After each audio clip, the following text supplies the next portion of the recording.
Hey guys, welcome back to another episode of Music Den. I'm your host, Armando Venditti. Hoping you guys are having a good day. And above all else, that you are looking after yourselves and one another. Ladies and gentlemen, I want to welcome you to Viva Italia. Today, we're going to be looking at my 10 favorite Italian prog albums.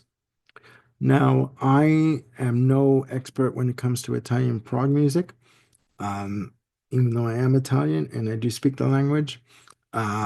I'm not well versed in Italian prog. I started listening to some Italian prog about 3 years ago, and I have a couple of CDs, but I have not listened to Italian prog, sorry, full time. But I wanted to put together a list of some albums that I have listened to online on YouTube. And all these albums that I'm going to give to you today, you can stream them on YouTube for free. This is going to be a two-part episode. Part one, I'm going to go through numbers 10 to 6. And in part two, I'm going to go through numbers 5 to 1, just to make it easier for you to somewhat digest what I'm talking about and easier for me to give you the information because there's a lot of information here. Now, when you think of progressive rock music, especially in the 70s, you think of bands like in America, you think of Kansas. Uh, and obviously in the UK, you've got, a shitload of artists like Genesis and Jethro Tull and ALP and King Crimson. Uh, and even in progressive rock in Canada, we had, Rush and other lesser known bands like Max Webster and um, FM. But there are quite a few Italian progressive rock artists. And I just wanted to go through a list with you. Again, I am no expert on Italian progressive rock music, but I wanted to give you a list of some of the stuff I've been listening to. Now, in looking at this list, starting off the list, coming in at number 10, we have the first band called Il Balletto di Bronzo, which means the Bronze Ballet. Now, out of this entire list, this band is quite honestly one of the most out there bands uh, that came out in the 70s. We are focusing on their second release, released through Polydor Records, called Yeez, spelled YS, released in 1972. They were originally signed to RCA Italia, and then they switched to Polydor. Now, there is also out there a six-disc compilation, six album on six discs compilation of uh, Italian progressive rock um, released artists that were signed to Polydor Records, and you know, and it is available to purchase on Discogs. Now with but Baglietto de Branzo with Yeez, the tracks are separated into five parts. So you have the introduzione, the introduction. You have the primo incontro, meaning first arrangement. Secondo incontro, second arrangement. Terzo incontro, third arrangement, and epilogo, meaning epilogue. This band, pretty much the kitchen sink. You know what I mean? In terms of everything is thrown in, including the kitchen sink. Starts off with a lot of choral and ethereal vocals on the introduction section. A lot of, again, textured vocals and textured synths and organ passages. A lot of very tight time signature changes, very dramatic, and also has a psychedelic feel to it. And yeah, out of the entire list, this album is one of the only albums that's also has a good tinge of psychedelic influence to it. And it continues with you know, uh, the first arrangement with the heavy rhythm guitar chords, a lot of tempo changes, heavy, thick, toned lead guitar on the piece. On the second arrangement or second part, you have a lot of dramatic starts and stops, a lot of cymbal crashes. So very dramatic, very epic. and scope. Good use of organ and mellotron, and good use of a lot of drum and guitar arrangements that come up. And the third arrangement, the Terzo Incontro, uh, great bass, very psychedelic in terms of its vibe, dramatic cymbal and guitar chord crashes, and they also use harpsichord on this piece. And it's very, a lot of these pieces are multi-sections. So, you have a lot of different time signature changes, a lot of different sections. Sometimes a section will only last like about 30 seconds and they'll go off to something else, go on to something else. And the epilogue or the epilogo, the final piece, is no different for this album. It is great. Although I've had this album ease for about 3 years, and the first time I played it in the car with Bob, we didn't know what to make of it. We really didn't know what to make of it. It was very out there, right? And I think Bob said, well, if we were on acid, it makes sense to us.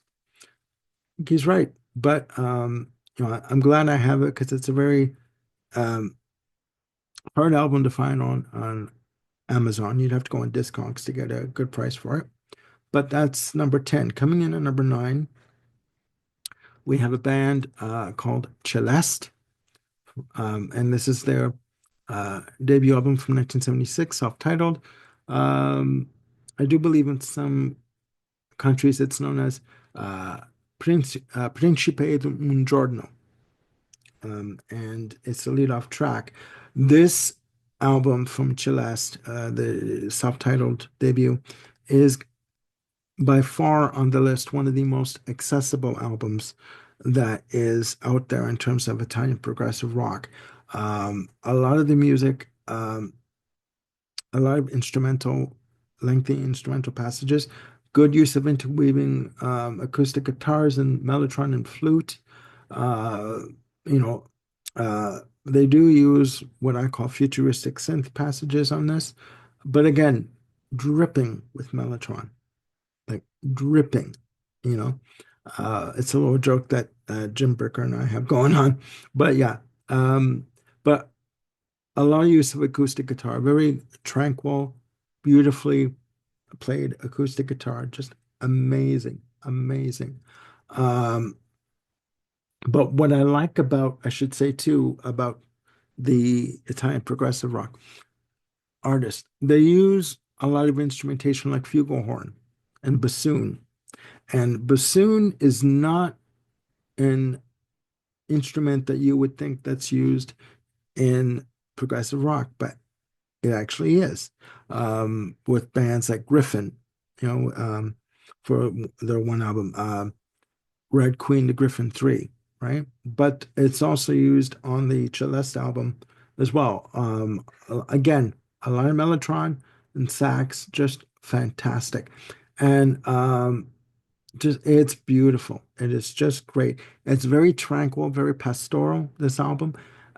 You can get it on Amazon and Discogs, and again, you can stream it on YouTube. So that's Celeste. Coming in at number 8, we have one of the more interesting bands.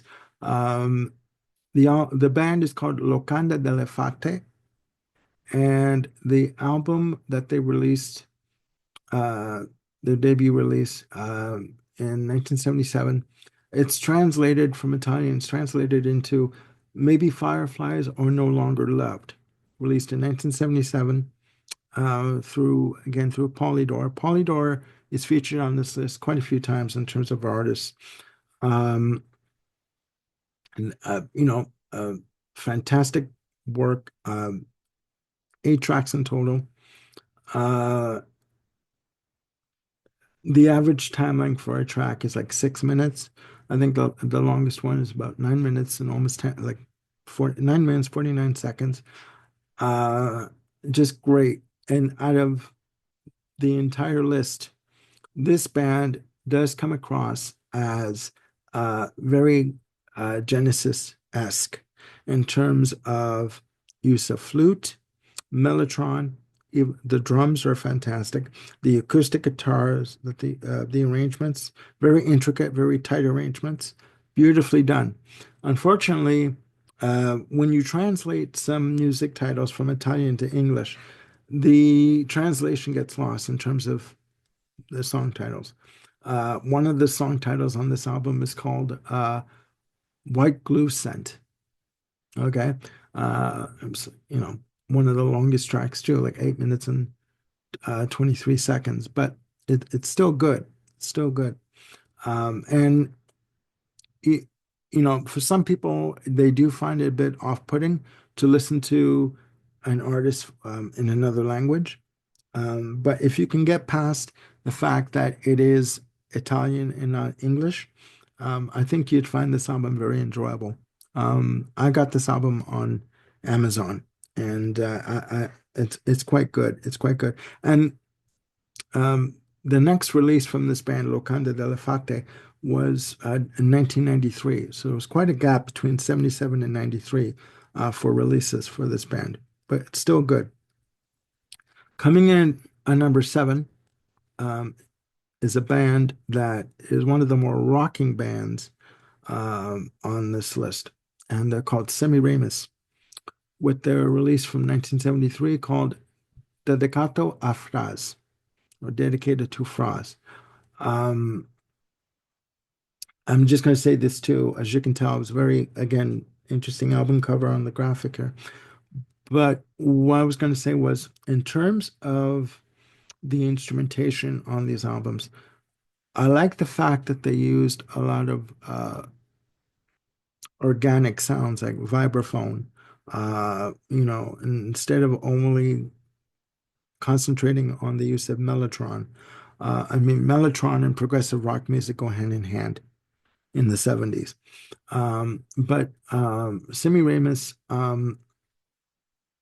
they use a lot of instrumentation on this album.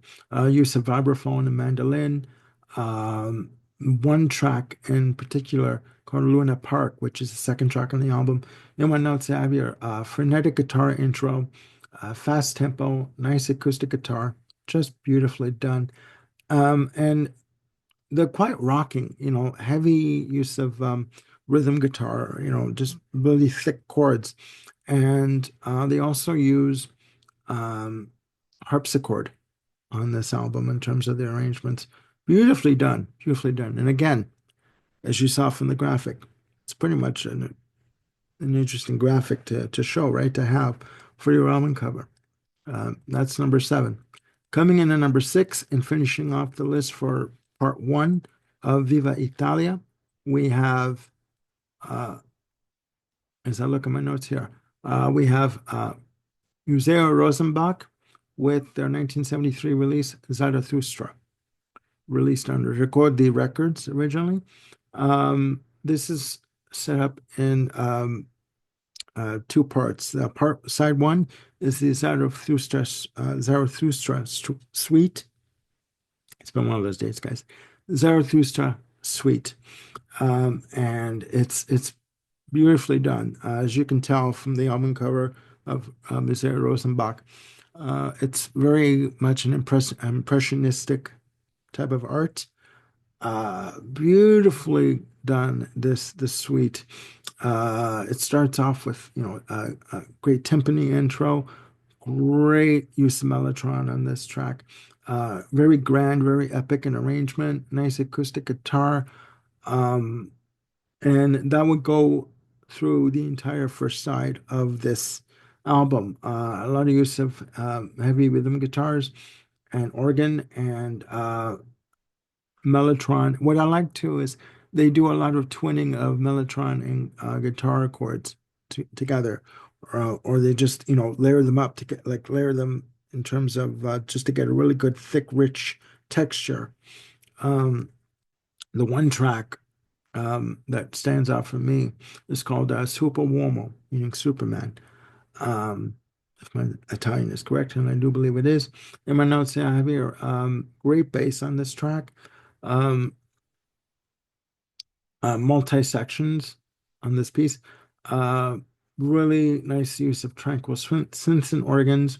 You see, the thing is too, what I've noticed with the compositions on these albums, um, a lot of them are multi-sectional, where multi-sections, sorry, where you would have like a section that would last like for 30 seconds, and then go on to another section and then come back and go on to another section and come back. Just, you know, fantastic. And this track, Super Uomo, from side one of Museo Rosenbach, is n no different, and it's great. It is fantastic. It is great. And what I like about these albums too is a lot of the albums have like side suites, okay, where they go for like 19 minutes, and just short of 20 minutes per side, which is great, which is great. So, there you have it, ladies and gentlemen, end of part one of Viva Italia, numbers 10 to 6. I will be back with part two of Viva Italia, and I'll be bringing you numbers 5 to 1 of my favorite Italian progressive rock albums. All right. Please look after yourselves and one another, and I will see you soon with another episode. Bye for now.